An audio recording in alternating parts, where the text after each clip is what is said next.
Hey everyone, how are you? I hope you are well. I am also fine.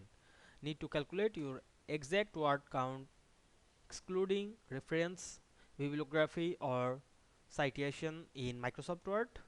This quick and practical tutorial shows you the fastest and easiest methods to get an accurate word count for essays, research paper and assignments. Stop guessing your word count. Learn the smart way to count only the main content your document. So let's get started.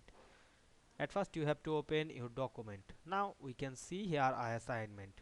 Now I want to count the all page word at once. Best easy way, go to the review menu and find the word count option. We can see here the word count. Words, character, lines, we count them so you don't have to. Now I click this and we can see here a pop-up.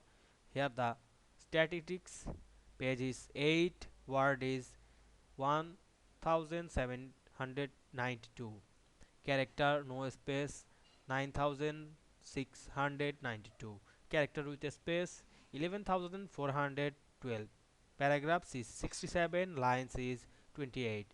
Now you adjust this. Here the 4 page and here the 4 page. You show that here 8 page. Now we can see we count the word easily. I hope you understand this process. If this video helped you, don't forget to like, comment and subscribe my channel to get more than video very soon. Thanks for watching.